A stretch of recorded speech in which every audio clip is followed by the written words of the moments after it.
大家好，我是谢雷。今天是我外婆收徒弟的日子，非常的开心啊！没想到她老人家83岁了还能收学生，这是正儿八经的拜师，因为是要跪下来磕头的。现在我要去接学生，然后下午的话，外婆有一场演出，学生观摩，晚上松鹤楼拜师宴。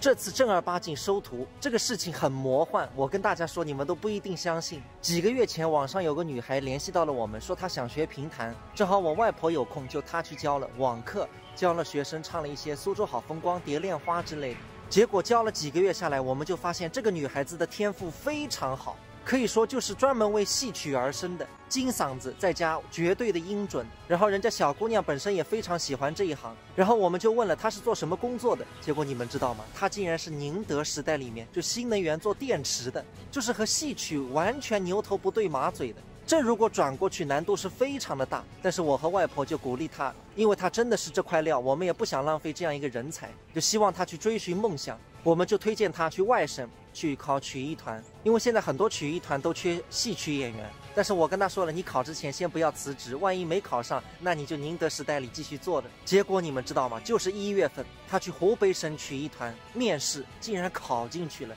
就是唱的《苏州好风光》和《蝶恋花》。而且人家团长非常喜欢这个姑娘，竟然给了她一个全额事业编，太不可思议了。然后她宁德时代那儿就辞职了嘛，所以这个小姑娘非常感恩我们一家，就要来苏州拜师，拜我外婆。通过这件事啊，真的是看清了，学艺术真的是要天赋。你没有天赋啊，你花个10几年也是白搭。你有天赋的，几个月，它就是一个非常好的苗子。哎，你好，你好，请。我上次父母非常重视这次拜师，和学生一起来了。我们正在做饭，是吧？先换钱。过来多少时间？路上我们那天坐飞机过来的，23号。23号到的。学生远道而来，外婆亲自下厨。饭后，舅舅洗碗，外婆亲自指导。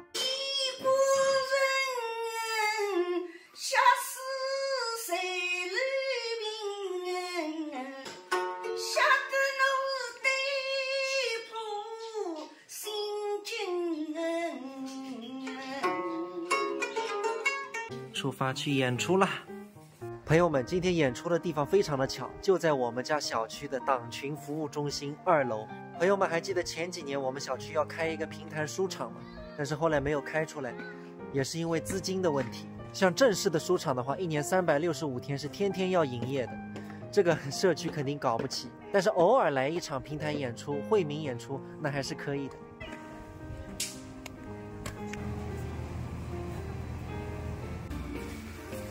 已经有演员到了。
好，